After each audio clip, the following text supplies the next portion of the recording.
Test 5. You will hear a number of different recordings, and you will have to answer questions on what you hear. There will be time for you to read the instructions and questions, and you will have a chance to check your work.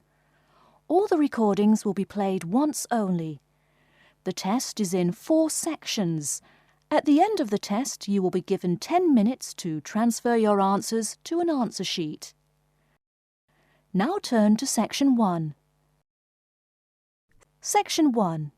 You will hear a conversation between a housing agent and a college student who wants to rent a house. First, you have some time to look at questions 1 to 4.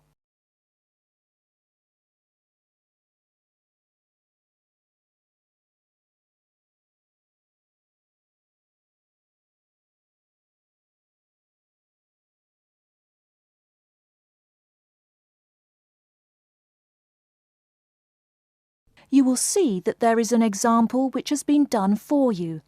On this occasion only, the conversation relating to this will be played first.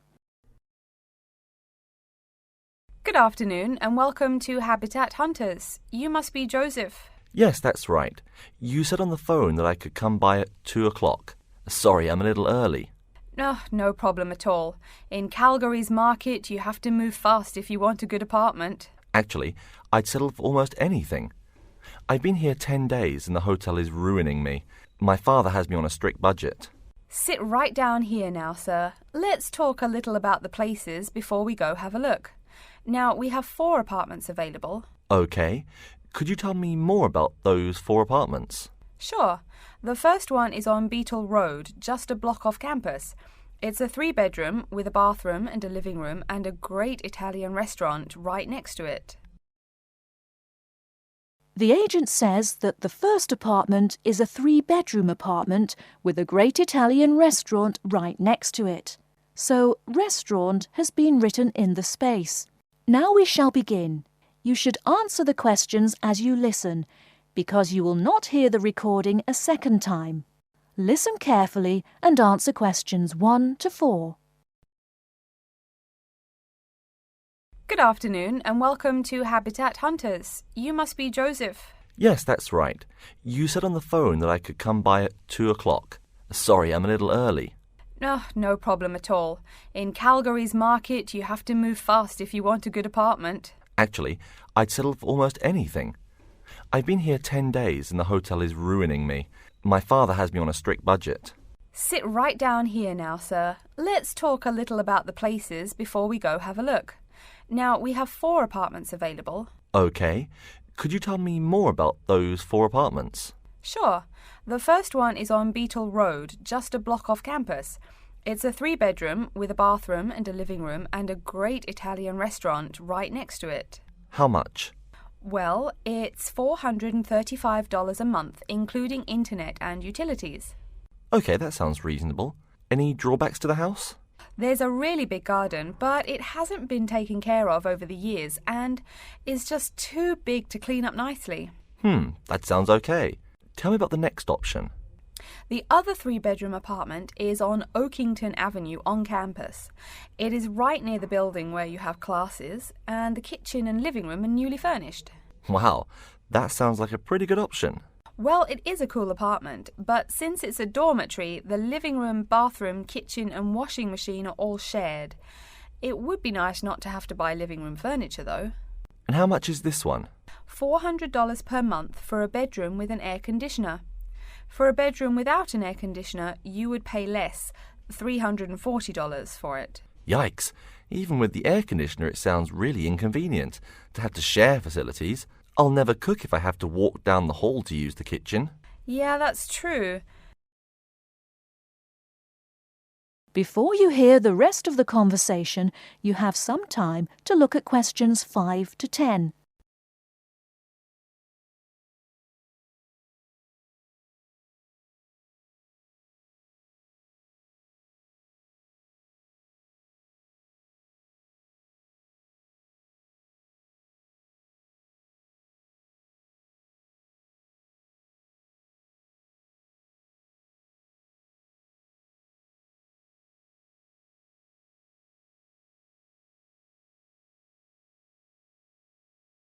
Now listen and answer questions 5 to 10. Anyway, the next place is a 2-bedroom on Mead Street. Oh, I like Mead Street. That's off campus, right? Yep, it's pretty cool, but it only has 2 bedrooms plus a living room and a study. But I want to live together with my 2 friends. So you could make the study into a small bedroom if you end up living with them. Also, we guys will want a TV and DVD player since we're all so much into movies. Well, this place has a great TV and VCR, but no DVD player. No DVD? That's so weird. Are any other facilities provided? As you said, weird enough, it also comes with a wash basin. Is there a washing machine? I think we need that more than just a wash basin. I'm afraid there's no washing machine in the apartment. Wow, that's so old-fashioned. Maybe it's not the best choice for 3 college guys. How much is it? Well, it's $600 per month, but of course it would be cheaper if you made it into 3 bedrooms instead of 2. Where is the apartment located? It's 2500 Mead Street, where there are a lot of bars. It would be affordable, but it would get pretty noisy. And that sounds really expensive for an old place in a noisy area. How about the last place? This one's on campus in the Devon Close complex. It's a 1-bedroom, so it will be a little quieter than the Mead Street place. 1 bedroom, huh? That could be good for focusing on my studies. What else does it have? It comes with a living room and a study, and includes a really nice lamp in the study that has a bunch of different settings. You know what else is cool? There's a dining hall downstairs, so all evening meals are free. You can purchase breakfast and lunch, but meals after 6 p.m. are free. Wow, this place sounds too good to be true. Is it really expensive? It's all right, $500 per month, but there's no bathroom. What? No bathroom? Well, there's no bathroom in the apartment, but there's one at the end of the hall. Thanks. I think now I just have to decide whether I want to live alone or not. Yeah, which one do you prefer? I think I'd choose either this apartment or the one on Beatle Road. Okay, you'd better think about it, and then you can contact me ASAP. Fine. Thanks for your help. You're welcome. That is the end of Section 1. You now have half a minute to check your answers.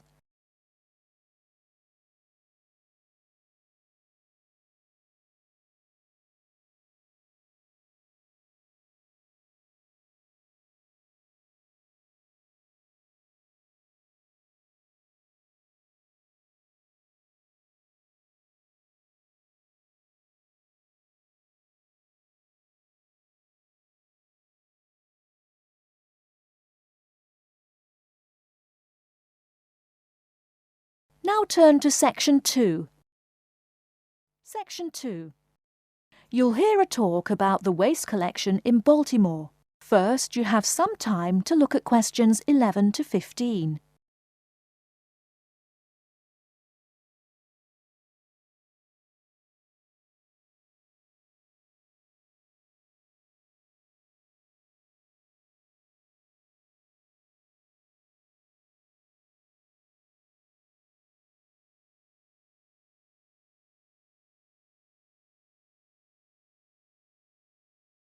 Now, listen carefully and answer questions 11 to 15. Hi folks, my name is Loretta Johnston, and I'm here from the Baltimore Department of Public Waste. Thank you for coming out to our community meeting tonight. I've got a few words to say about the waste collection here in Baltimore. First, there's the sorted collection bins themselves. They're made of sturdy, solid material, so none of your trash can seep out or puncture the bin. Also, since these things sit out on the curb overnight, rain or shine, they have to be waterproof. We can't have water getting up in it and filling up the bin. Remember to pay attention to which bin is which and sort your waste accordingly. You should have a blue or green bin for recyclable garbage, a yellow bin for unrecyclable garbage, and a red bin for toxic waste. Our city-wide waste management is divided into 2 services. The first is commercial waste collection, or trash collection from buildings. The majority of building waste is paper, which goes in the blue or green bins. You'll notice in your office buildings there are signs that warn you not to overfill these bins. All that paper adds up, and an overflowing bin is infinitely harder for collectors to carry to the truck and empty. Aside from paper, Another large source of building waste is metals. Metals such as tin and aluminium can be put in the yellow recycle bins, but metals like lead and copper should be disposed of in the red bins. These heavy metals are harmful to the environment and exacerbate our city's existing pollution problem. That's about all the information you need for building waste. Moving on to the second service, household waste collection is probably what you primarily think of when you think of what we do here. Many of the same guidelines apply, the sorting is the same, etc. Please remember to keep garbage like kitchen waste in a plastic bag. It makes collection easier and lessens the abominable rotten trash smell. Before you hear the rest of the talk, you have some time to look at questions 16 to 20.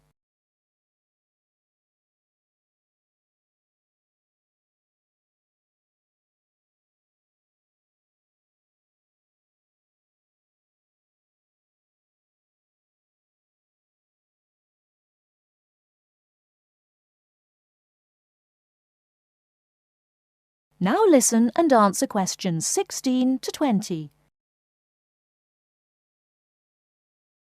So, after we take your trash away, what happens to it? We take all the garbage to one of a number of garbage disposal plants, each of which is located in the middle of an open space of some sort. No one wants to have their home or office right next door to a waste disposal plant, right? Waste is collected and then disposed of once every 4 weeks. A lot of trash can build up in that time, so we're in the process of developing a plan to fund collection more frequently. Ideally, it would be collected weekly, but we will likely have to settle for bi-weekly. The garbage trucks make their rounds to clear the bins at night in order to avoid traffic. I'm sure you've seen how much waste your own household produces in a given week. Now imagine all the trash produced by all the households in Baltimore. It's a lot, right? It may surprise you that this amount is only marginal compared to commercial waste. Yep, the main waste producers are actually businesses, industrial facilities, retail and offices. Hard to believe humans produce that much waste, right? No wonder we have pollution problems.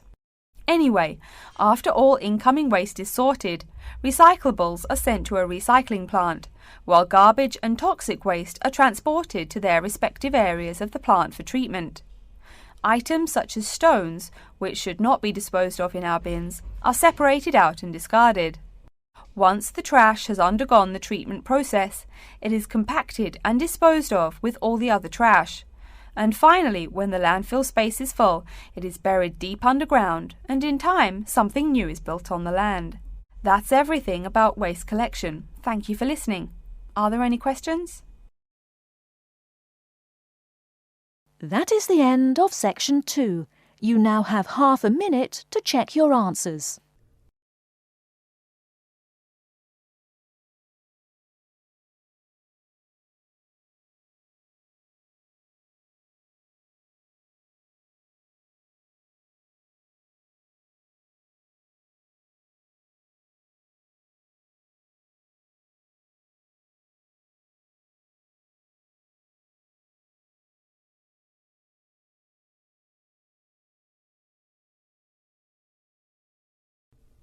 Now turn to section 3.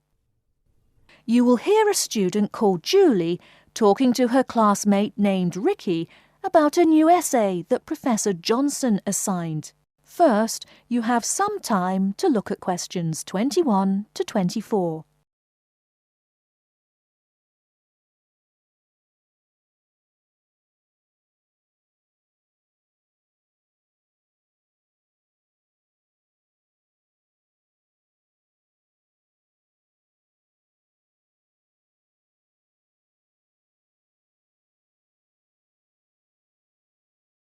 Now, listen carefully and answer questions 21 to 24. Hi, Julie, it's Ricky. Hi Ricky, how are you? I noticed you weren't in psychology today. I'm feeling sick, so I didn't go to school today. Would you mind telling me what I missed in class? Sure thing. I'm sorry you're not feeling well. Anyway, we spent most of the class talking about a new essay that Professor Johnson assigned. You need to choose one of the bold headings from the note system and research it. Wow, I picked the wrong day to miss class, huh? You sure did. Could you tell me the specific requirements of this paper? Sure. You need to find scientific research that supports your claim as one of your references. It can be from some of the case studies we discussed in class, or you can find your own. Or even better, you can conduct your own research. I'm sure that would get you an A. Have you decided what you're going to do yet?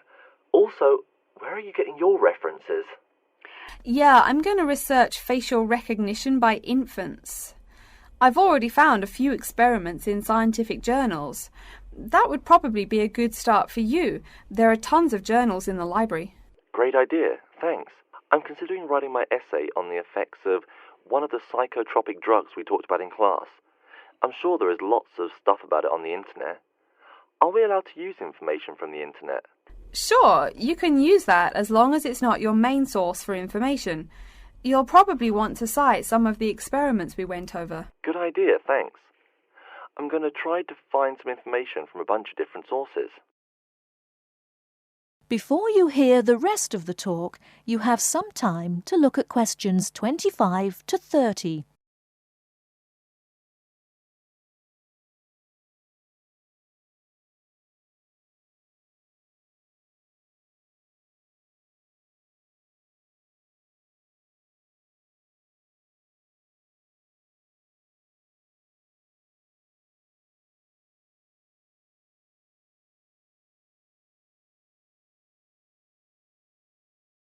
Now listen and answer questions 25 to 30. Are there any specifications on how the essay should be written? Yeah, Professor Johnson wants it double-spaced. It should be between 6 to 10 pages long. 6 to 10 pages? That's so much. Oh, it's going to take forever. I know, the whole class groaned when he said that. Anyway, you also need to put the title in italics and... Wait, each section heading or just the main heading? Only the main heading should be in italics. I think section titles are supposed to be in the same format, but maybe in bold. You'll have to check that in class next time. Oh, okay. So I take it that the report has to be typed, since there are so many requirements. What are the other formatting requirements? Yep, it's got to be typed. Aside from that, there are still a few more specifications. You should number each page. Make sure it goes up in the top right corner. Okay, I'll make sure to write that down. I always forget to number the pages. Do we need to title and date each page too? You need the shortened title on every page, but no need to include the date. That should just be on the cover page. Okay, thanks. No problem. Also, make sure the margins are 3.25 pixels wide. What? I'm not even sure how to do that. Oh, it's okay, I can show you. It's really easy. I think that's all the directions he gave us. A lot of formatting requirements, but we have the freedom to research many things that we like, so that's good. Oh, I almost forgot. Remember to put down your ID number on your report. Thanks so much for your help.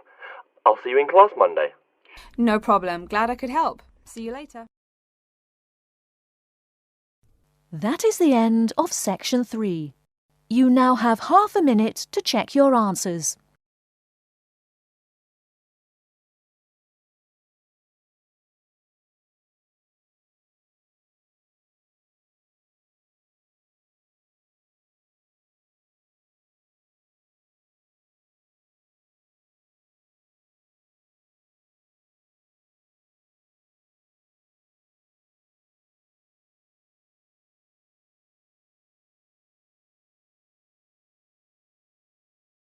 Now turn to section 4. You will hear a lecture on environmental science.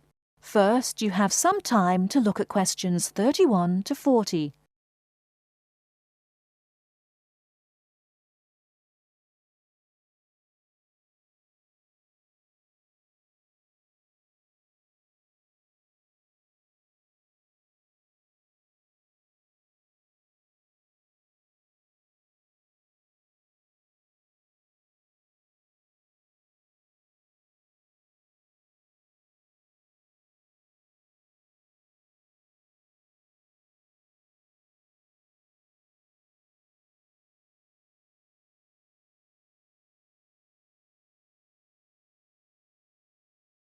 Now listen carefully and answer questions 31 to 40.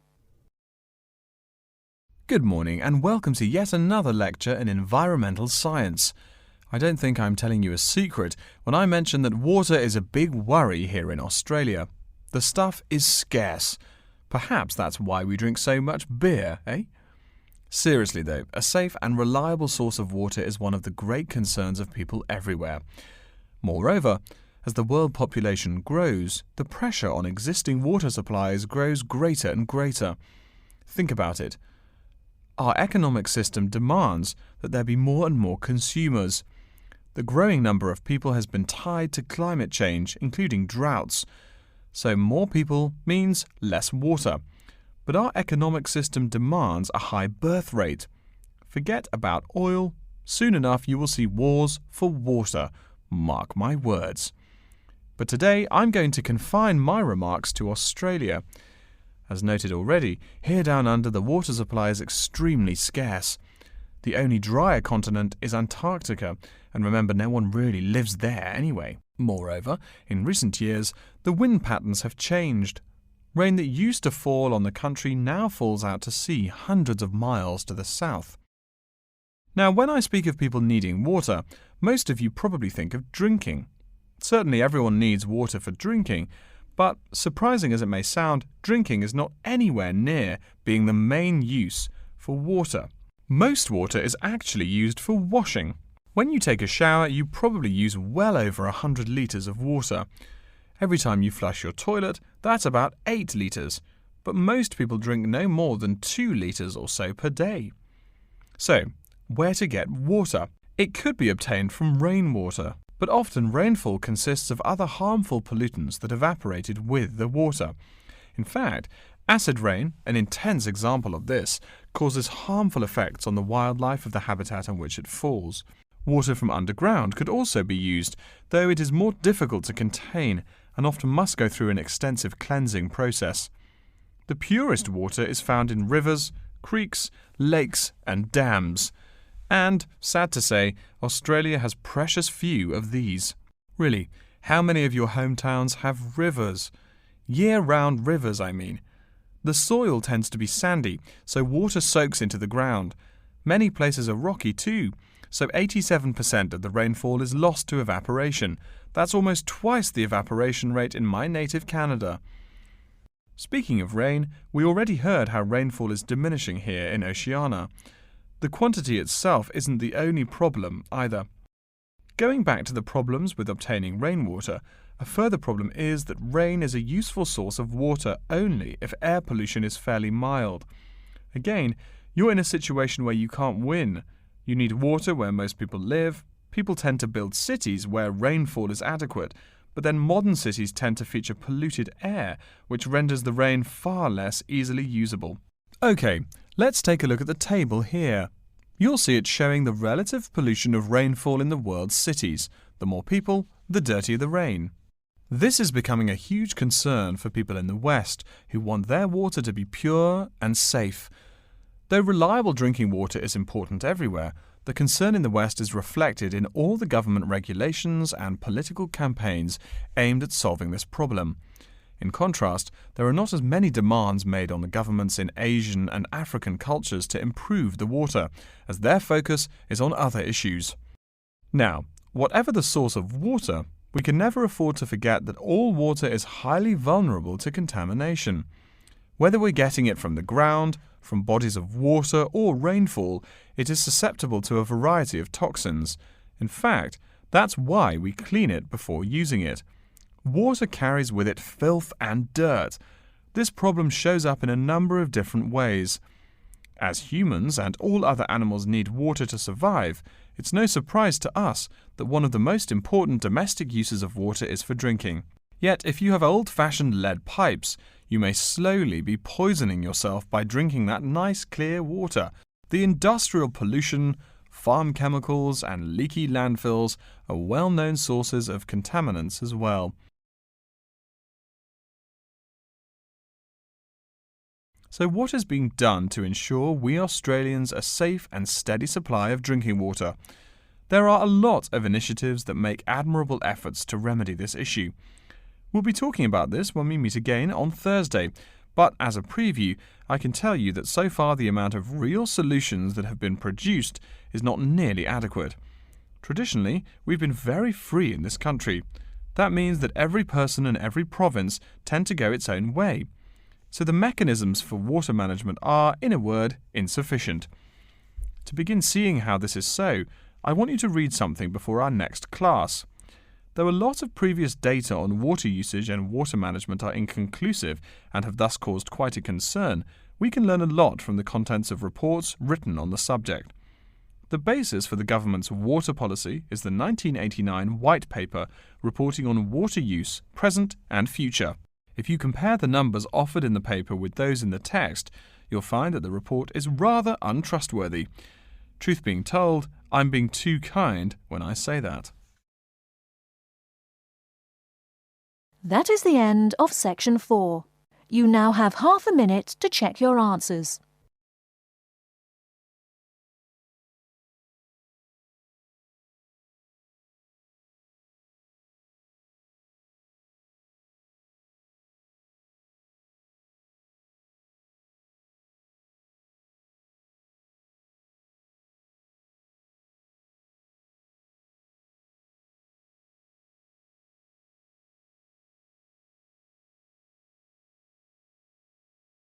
That is the end of the listening test. In the Ielts test, you will now have 10 minutes to transfer your answers to an answer sheet.